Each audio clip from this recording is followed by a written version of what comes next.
Hello అండి. ఈరోజు ఆలు టమాటా కర్రీ మనకు క్విక్గా పొద్దున లంచ్ బాక్స్లోకి కావాలంటే తొందరగా అయిపోయే కర్రీ. మళ్ళీ పిల్లలకు చాలా మంచి ఫుడ్, ఫైబర్ ఫుడ్ కదండి దుంపకూర. చాలా టేస్టీగా ఈజీగా చేసేసాను. మీరు ఎలా చేస్తారో నాతో కామెంట్ రూపంలో తెలియజేయండి.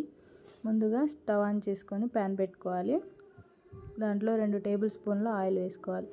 ఆయిల్ వేడైన తర్వాత పోపు దినుసులు, ఆవాలు, జీరా వేసుకొని అవి వేగనివ్వాలి. వేగిన తర్వాత 2 ఆనియన్స్ కట్ చేసుకొని స్లైసెస్గా వేసుకోవాలి. అలాగే ఒక రెమ్మ కరివేపాకు. అవి వేగిన తర్వాత పసుపు, అలాగే అల్లం వెల్లుల్లి పేస్ట్ వేసుకొని పచ్చివాసన పోయే వరకు వేగనివ్వాలి.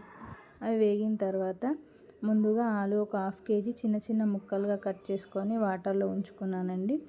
ఇప్పుడు ఆనియన్స్లో ఈ ఆలు వేసి అలాగే సరిపడా సాల్ట్ వేసి ఒక 2-3 టైమ్స్ బాగా కలుపుకొని మూత పెట్టుకొని మగ్గించుకోవాలి. మనం వెజిటేబుల్స్ ఎప్పుడు వండినా మూత పెట్టుకొని మగ్గించుకుంటే తొందరగా మగ్గుతాయి. అలాగే దాని పోషకాలన్నీ కర్రీలోనే ఉంటాయి.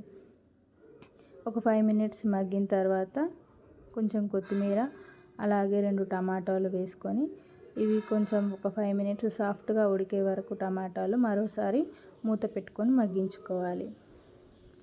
ఈ వెజిటేబుల్స్లో నేను ముఖ్యంగా ఆలులో వేడి నీళ్ళు యాడ్ చేసుకుంటానండి.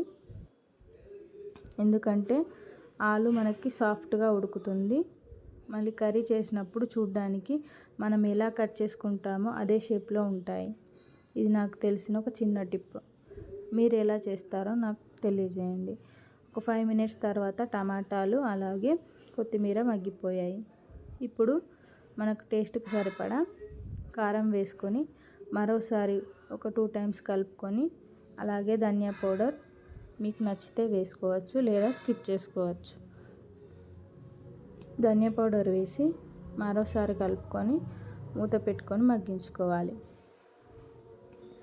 ఇప్పుడు కారం కూడా ఆయిల్లో కొంచెం మగ్గిపోయింది. ఇప్పుడు ఆలు ఉడకడానికి ఒకటి లేదా 2 టీ గ్లాసుల వాటర్ వేసి ఆలు ఉడికే వరకు ఉడికించుకోవాలి కర్రీ. ఒక 5 మినిట్స్ తర్వాత ఆలు సాఫ్ట్గా ఉడికిపోయిందండి. కర్రీ రెడీ అయింది. చాలా క్విక్గా ఈజీగా అయ్యే రెసిపీ. మీరు ఎలా ట్రై చేస్తారో నాతో షేర్ చేసుకోండి. Thanks for watching. Please subscribe my channel.